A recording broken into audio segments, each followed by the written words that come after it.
ശബരിമല സ്വർണ്ണക്കൊള്ള കേസിൽ എനിക്ക് അറിയേണ്ടത് CPM സംസ്ഥാന സെക്രട്ടറിയുടെ ഈ വിഷയത്തിന്റെ നിലപാടാണ്.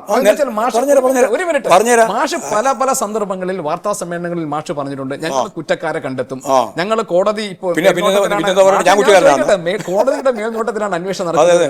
എനിക്കറിയേണ്ടത് ഗോവിന്ദ മാഷിന്റെ ഭാഗത്ത് നിന്ന് ഒറ്റ കാര്യം, പക്ഷേ ഈ സ്വർണ്ണക്കൊള്ള എന്ന് പറയുന്നത് ഒരു കൊള്ള നടന്നിട്ടുണ്ടോ അവിടെ, അതോ ഇത് ഉദ്യോഗസ്ഥരുടെ വീഴ്ചയാണോ? CPM എങ്ങനെയാണ് മാഷ് ഇതിനെ കാണുന്നത്? ഞാൻ വളരെ കൃത്യതയോടുകൂടി കാണുകയാണ്. അയ്യപ്പന്റെ ഒരു തരി സ്വർണം പവനൊന്നുമല്ല ഞാൻ പറഞ്ഞു കേട്ടോ, ഒരു തരി സ്വർണം നഷ്ടപ്പെടാൻ പാടില്ല. കേക്ക് ഇനി അതന്നെ പറഞ്ഞുകൊണ്ടിരിക്കുക. പിന്നെ വേറെ എന്തെങ്കിലും പറയണ്ടേ?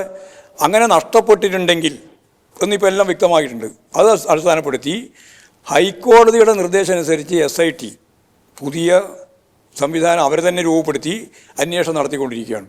ഈ അന്വേഷണം നടത്തിക്കൊണ്ടിരിക്കുന്ന ഘട്ടത്തിൽ ആരാണോ അതിൻ്റെ ഉത്തരവാദികൾ അവരെ ആരെയും പിടിക്കുക, നിയമത്തിന് മുമ്പിൽ കൊണ്ടുവരിക, ഫലപ്രദമായി ശിക്ഷിക്കുക.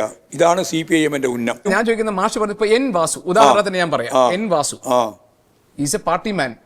ഏതർത്ഥത്തില പാർട്ടിയുമായി ഏറ്റവും ചേർന്ന് നിൽക്കുകയും പാർട്ടി നൽകിയിട്ടുള്ള പദവികൾ വഹിക്കുകയും ചെയ്തിട്ടുള്ള വാസുവിനെ കുറിച്ച് മന്ത്രി കടകംപള്ളി സുരേന്ദ്രൻ പറഞ്ഞത് അദ്ദേഹത്തെ വിശ്വസിക്കുന്നു എന്നാണ്. അദ്ദേഹം എന്റെ കാലത്ത് ആ വിശ്വാസം മാഷിനുണ്ടോ? അല്ല, ഞാൻ ഒരു കാര്യം ഒരാളെയും വിശ്വസിക്കുകയോ ചെയ്യേണ്ട പ്രശ്നം ഇപ്പോഴില്ല. അതെല്ലാം കോടതിന്റെ മുമ്പിൽ വരട്ടെ, അന്നേരം നോക്കാലോ. അപ്പൊ N വാസുവിനെ കുറിച്ച് കടകംപള്ളി സുരേന്ദ്രനുള്ള ബോധ്യം ഗോവിന്ദ മാഷ്ക്കില്ല? ഇല്ല, എനിക്ക് അങ്ങനെ ഒരാളെ ബോധ്യമൊന്നുമില്ല. ഞാൻ ബോധ്യപ്പെടേണ്ട കാര്യമില്ല. അതിന് ബോധ്യപ്പെടണമെങ്കിൽ എന്ത് വേണം? കോടതിയുടെ മുമ്പിൽ ഇതെല്ലാം കൃത്യമായിട്ട് അപ്പോൾ നമുക്ക് ആലോചിക്കാം. മാഷ് അപ്പോൾ സ്വർണ്ണക്കൊള്ളയാണെന്ന് മാഷ് സമ്മതിക്കുന്നുണ്ട്? ഞാൻ ഒരു കാര്യവും സമ്മതിക്കുന്നില്ല. കാരണം എന്താ പറഞ്ഞാൽ അതെല്ലാം പൂർണ്ണമായിട്ട് മനസ്സിലായി അന്വേഷിച്ച് ആവശ്യമായ തെളിവ് വരട്ടെ, അന്നേരം നമുക്ക് പറയാം. ഇപ്പോൾ A. പത്മകുമാറിന്റെ അറസ്റ്റും അറസ്റ്റും ഞങ്ങൾക്ക് പ്രശ്നമില്ല, അതിനപ്പുറം പറയണ്ടല്ലോ. സർക്കാരിനും പാർട്ടിക്കും ഇതുമായി എന്തെങ്കിലും ബന്ധം? യാതൊരു ബന്ധവുമില്ല, ഒരൊറ്റ ഉത്തരവാദിത്വമില്ല.